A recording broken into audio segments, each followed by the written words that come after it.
Have you spent years looking after children and now they're starting to leave home and you're starting to wonder who you are and want to reclaim your identity? My guest this week is Rachel Marie Martin, and she's here to talk to us about how we can reclaim who we are when our children start to leave home. Hi, Rachel. When it comes to losing identity as a mother, why do you think that Mhm. happens? I don't think anyone ever intends to start that way and think that's what's going to happen, but we get so busy. We're spending all of our time investing in them, which is a beautiful thing. That's the schedule. We're working with them. And then there comes a day where the schedule might not be as intense. And we have that. I like to think of it as a little bit of a pause where we go, well, who am I now? What do I like to do? Because we've spent 20, 30 years investing in somebody else. Sure.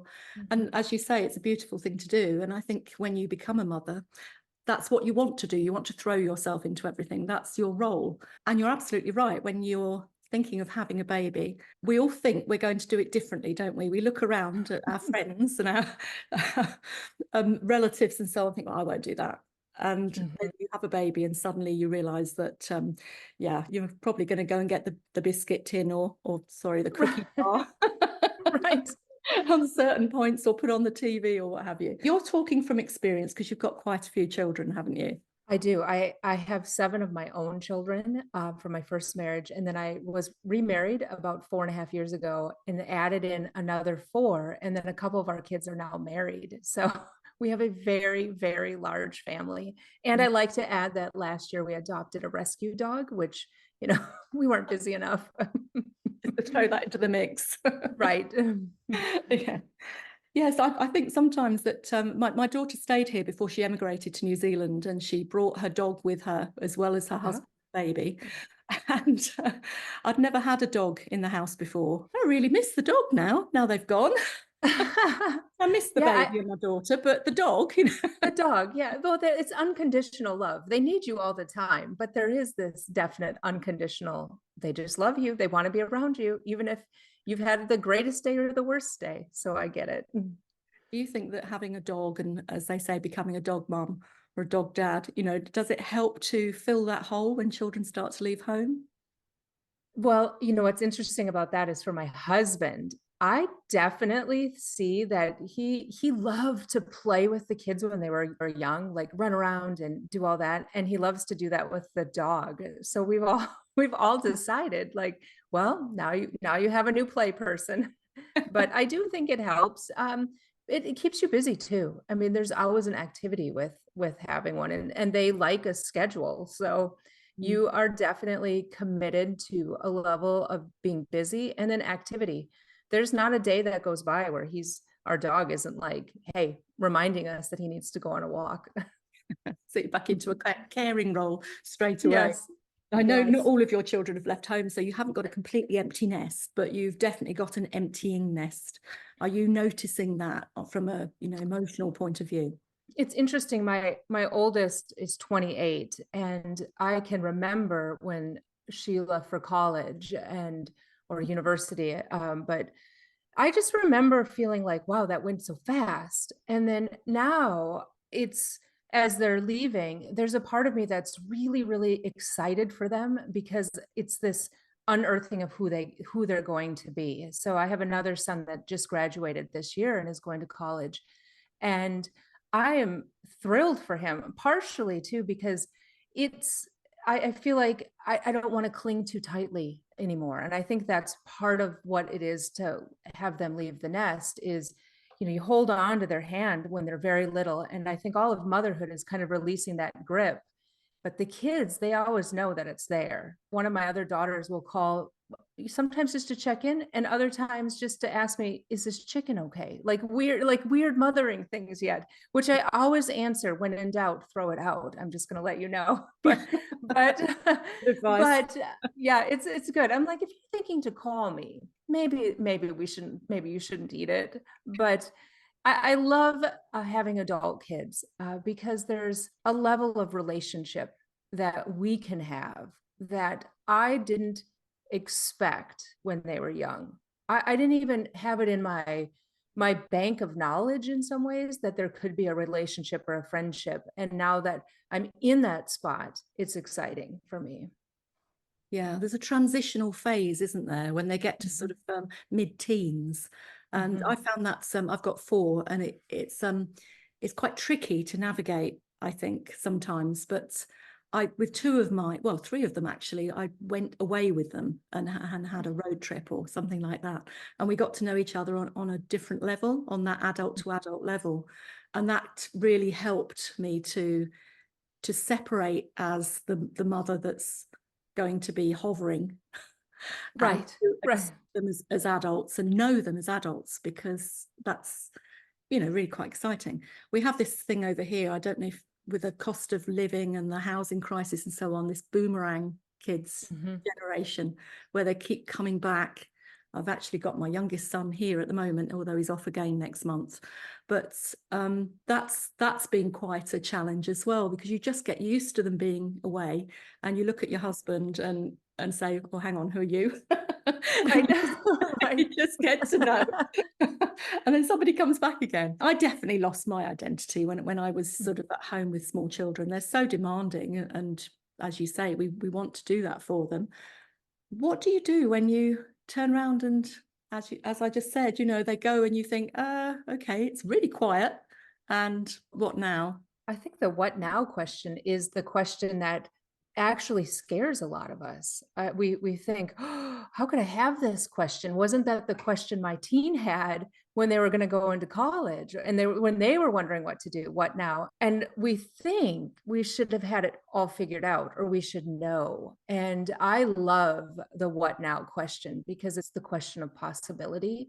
It's kind of that freeing question of, okay, well, I don't know what now, but I get to figure it out. And so instead of fearing it, which I think can be there, like, I have no idea, it's being okay with being a little bit uncomfortable in that question, and being okay with, maybe I don't know, but that's not necessarily a bad thing. And not knowing gives me an opportunity to figure it out. And that's the way I started to approach that what now question. What's the next thing, whether it's the kids leaving home, or you're dealing with a life story that you didn't really expect, and now all of a sudden you're on chapter 2 or phase 2 of it. And it's that moment where you go, okay, I'm going to figure out what's next for the next phase of life. And I might love this, I might not, but I'm going to invest the time. My mother's generation, the idea was that you created a family, that was your goal. And then when the children left home, you'd achieved everything that you were going to achieve. And there wasn't that next bit. I think that now we're gifted with so much more life, and it's in the middle of life. So we have different questions that we need to navigate. Yeah, I also believe that the 50s, late 40s and beyond, there is this little level of invisibility that I've experienced. All of a sudden, I don't quite know the pocket, or I didn't quite know where I fit into everything. I wasn't the mom of young kids, and I wasn't into this new phase, so that pocket was there. And then if you look at media or anything, it felt like, where am I? Where are my people that can relate to what I'm experiencing? And that invisibility, that feeling, but I believe creates that, well, what do I do now? But it also is invigorating, because, well, you know what? I'm just going to do what I want to do for the first time in my life. I'm free from all those other expectations. I'm just going to step into it. Actually, this is an opportunity opening up. It's not the end of things, because you feel a certain amount of grief if you lost a job, you would feel a certain amount of grief. Losing your role as a full-time mum or a mother of young children also is a form of grief. But it's a transition, and it transitions into something quite wonderful, because for the first time, often ever, we actually get ourselves back and are able to do what we want to do.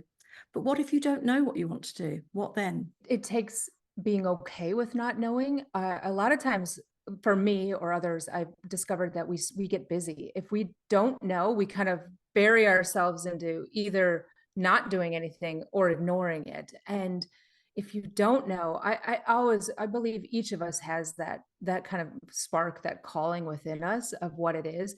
It takes us investing into it. And in some ways, as a mom, I would tell my kids, it's okay if you don't know, just try. And I would tell them that over and over, like, just give it a chance. And I really, really believe that's what we're supposed to do as women when we get to that spot, is to give ourselves the same grace we would give our friends, or we would give our children in trying something new. You won't figure it out if you don't attempt. And you could think about it and think about it, but you have to actually start putting yourself into situations or investing the time and thinking about it and acting. It's that moment when you move from I'm just thinking about it to I'm going to try something.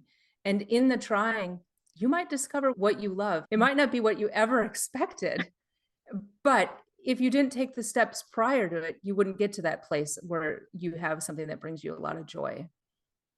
I find that so many people are so afraid of failing, whatever Mhm. that means. um, Right.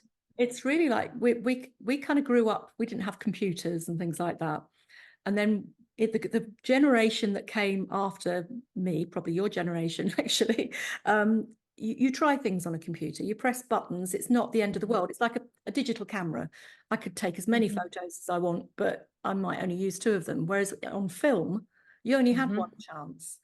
And I Mhm. think that a lot of people have that same attitude about trying new things and what am I going to do now? Well, I've decided I'm going to do this. I absolutely hate it, but I have to stick at it because that's what I decided to do. And it's all fluid, isn't it? That's the fun of it. Mhm. Is you can actually say, well, I've tried that. I've learned loads from it, but I'm going to take what I learned and I'm going to go over there and try that. And it's exciting. It is exciting. It is, but it takes, like you were saying, that level of being willing to be excited by it. And one of my favorite quotes is, "It's fall 7 times, stand up 8."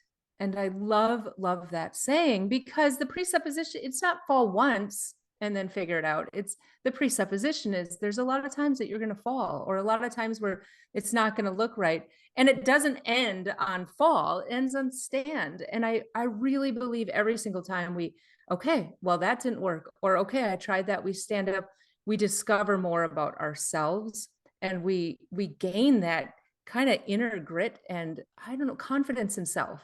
And I really believe that's, for me, the biggest difference from me the 30 years ago, is this level of confidence in my own decisions that I didn't really have then. It would be like, well, what do you think? What do you think? Do you think I should do that? And now I'm like, you know what? I can still get advice, but I'm probably going to go my own path. Yeah. Mhm. And I think that a lot of women, when they start going through perimenopause, one of the big symptoms of Mhm. estrogen levels dropping is to feel that anxiety and loss of confidence. Mhm. So the first step has to be to sort of build confidence with small steps. In the same way, if you were a mother, you taught your children how to be confident and how to go out into the world and try things and become resilient. You need to, as you say, give grace to yourself to be able to do that. I just want to circle back to what you were saying about that level of invisibility Mhm. that we all feel. Where do you think that comes from? Well, I believe it's mixed. Part of it's from our own selves, our own beliefs, because all of a sudden we don't, and this is maybe a social paradigm, but we don't look like what we used to. We're just changing. There's no way that I can get to be 80 without getting to have wrinkles on my face and all of that. But we live in a hyper filtered, a world of standards and stuff. And now there's that spot where I was saying we don't really fit. And then I also believe it's because one role is often, if you're a mother, is ending. And then where do we step into next? Because I too believe that for most of history, women, that was the kind of the path, is you get married, you have children, you then you're a grandmother, and then you move on. There wasn't this gap space. And now all of a sudden women are presented this very large quantity, if we're lucky, of years that Mm. all of a sudden we have to fill. But there's not a lot of role models. There's not a lot of to look at to say, okay, that's how they did it. Which is why I believe that those memes and those quotes that come out that say, oh, this person became successful at 70 and this person became successful at 45, and all of that are so inspiring to us because we're all like, okay, there's still time, we can still do something. But for most of history, this kind of space in our timeline of our life, there, we just, what was it? You know, I mean, you can look back 400 years and I would have lived a long life. So, yeah. Yes, exactly. I mean, I think it was turn of the century, the last century, we were living to about 50. And, Right. you know, that, yeah, I've outlived that by over a dozen years now, you know, it's like, wow, it's pretty good. I was reading Pat Barker, a novelist. She's written a book called The Silence of the Girls. And it's a retelling of the story of the fall of Troy from the point of view of the women. And it I'm was, gonna have to read that. I'd recommend it. I couldn't put it down. I mean, it's horrific and horrible, but it was so interesting because we're brought up on all these tales of daring do, of, I'm not going to be able to pronounce it now, Odysseus. Yeah, I did it. Yes, well done, well done. Odysseus and Achilles and Agamemnon and so on. There's all these wonderful heroes and so on. And then to see a story, a history retold in that way, you know, people hark back to the past and the past being this wonderful place. It wasn't for women. No, no. I don't think there's a time in history that's been better for women than now. And Yeah, I would agree. yeah, I mean, we have our battles and we have our things sliding back and that we have to deal with and so on. But I think that if you say about invisibility, I think we have the media screaming at us. And if ever I speak in public and they say, can we have some music for you to come on to? I always choose Frank Turner, Photosynthesis, because there's a line in it that says, and I won't sit down and I won't shut up. And most of all, I will not grow up. Oh, I love that. That's so good. That's my battle cry. Don't tell me to sit down and be quiet, because that is how middle-aged women and older women have been expected to behave, you know, to be quiet and go out of sight. Right. I love that. I would say that Tom Petty's I Won't Back Down would be the one that I would choose because of that same thing. I'm a runner and I think through that sometimes. Like I am just not going to, I'm not going to go quietly. I just want to live fully.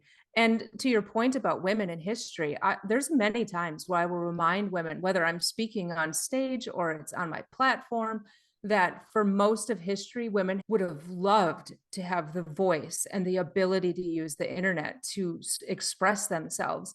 And I use it as a cry for, so let's not get stuck in the bickering and the back and forth. Let's actually celebrate that we are given this opportunity to express ourselves in some ways, to honor the thousands of years of women that had to fight to get to where we are today. Yeah, absolutely. I mean, this is what I love about podcasting as well. I get to talk to so many marvelous people, and particularly marvelous women, and Right.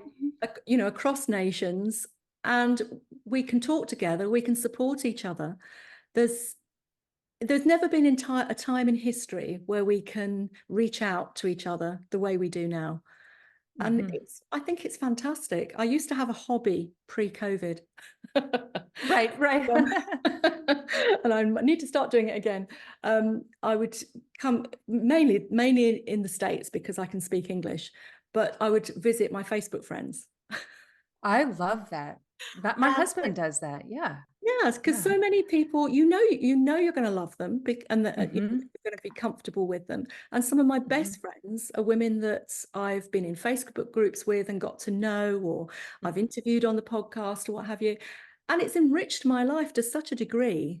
So I'd really urge any midlife woman to really sort of get into all of that kind of reaching out that we can do in the internet, because there's so much dark stuff to do with the internet and so on, and a lot of older women are frightened of that, but there's also so much positivity and light, and we need there is. And I always, the friendship is powerful, and where there's light, there can't be darkness. And I think back to my husband and I pre-COVID spoke in New Zealand twice.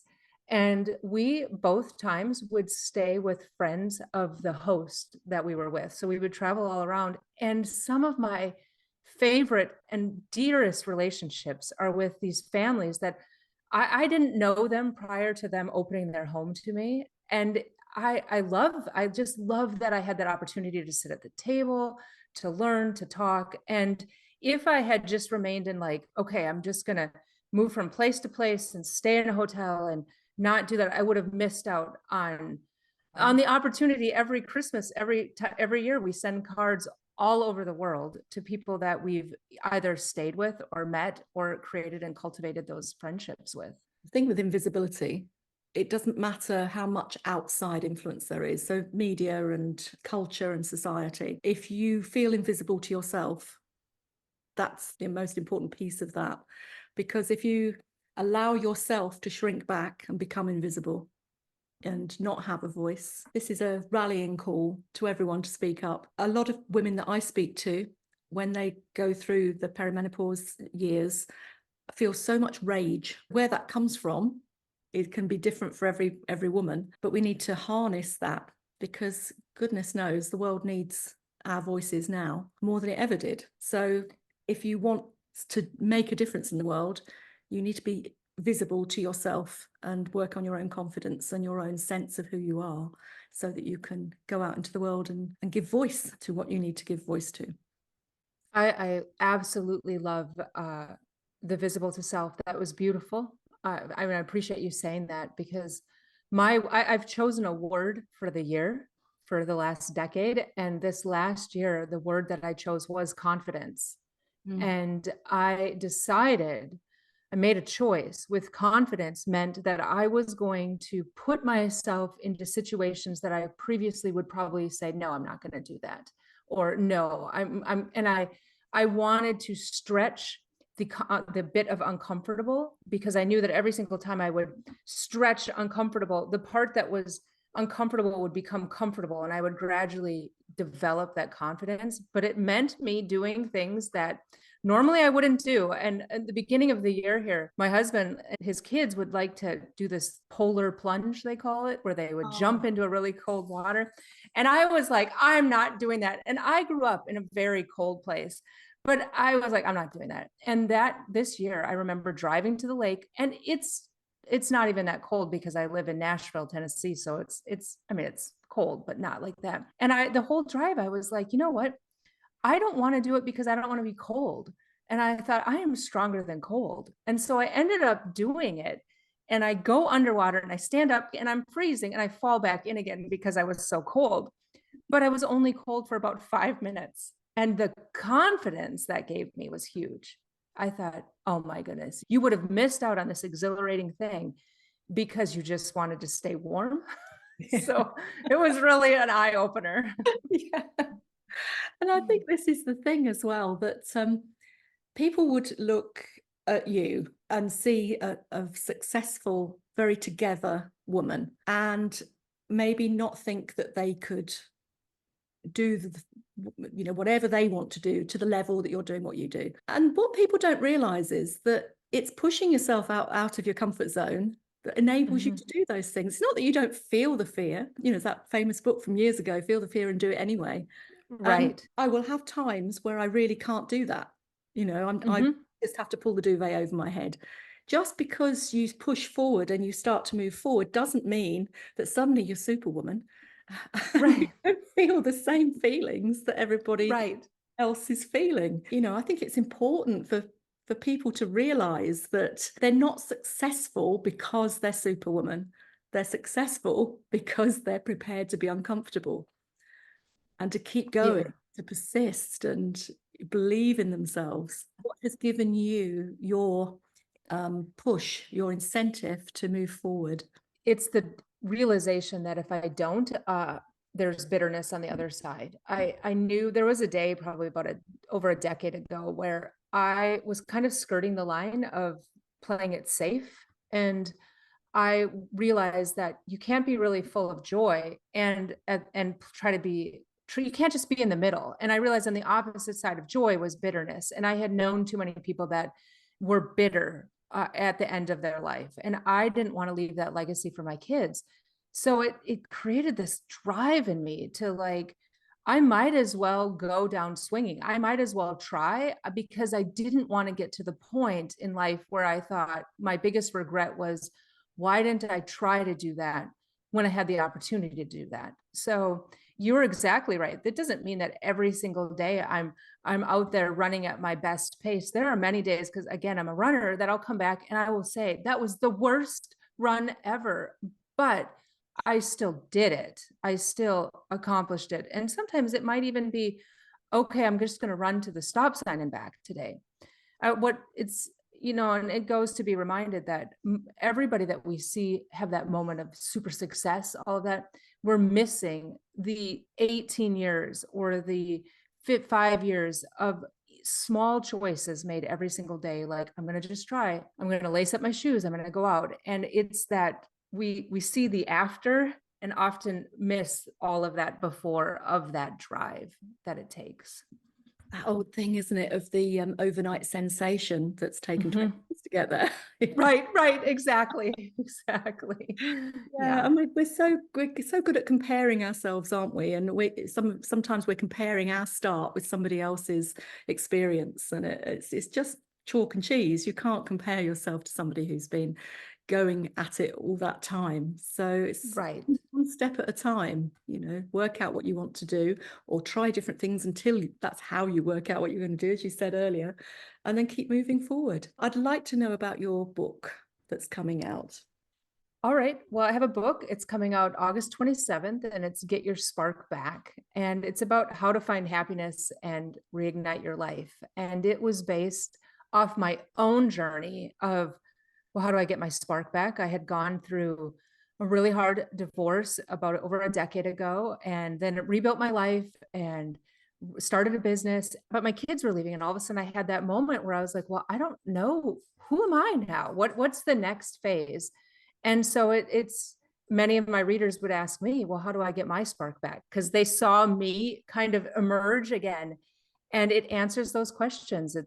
It's how do I get it back? And it deals with like time and guilt, and really reframing your relationship with money. And it's kind of that friend sitting in the corner, cheering the other person on, saying, you know what, you can do this. Because I believe that even if you think, well, I don't even know if I have a spark, as long as we're breathing, there's a spark waiting for you.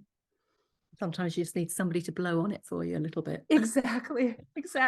And it's such a I love that metaphor that we all have with it too. Like, the question I always would get from women wasn't, how do I get a spark? They always said, how do I get my spark back? And the idea with back was so powerful to me, because it meant they knew I had it at some point and I want it back. Yeah, that's fabulous. And it's fabulous as well, like you say, holding out your hand to other women and cheering other women on. It's why I started the midlife movement. I'd gone through a horrible perimenopause myself, and I just wanted to say, come this way, you're going to be fine. I promise. Right. You're okay. And it goes back to that whole friendship thing, doesn't it? And banding together and lifting each other up. So if we lift each other up, it's like, lifts up all the little boats if we lift up the sea. That is a terrible mixed metaphor, but you know what I mean. I know exactly what a rising tide lifts all boats, I believe. That's the one. Yes. You. And I love that metaphor. My husband loves that metaphor. So perfect. I knew exactly what you were saying. You have a blog, don't you, as well? I do. It's Finding Joy is my blog. It's findingjoy.net. Or if you're in the world of Facebook, it's Finding Joy blog on Facebook. Right. Brilliant. I'll put it all there in the show notes. Thank you.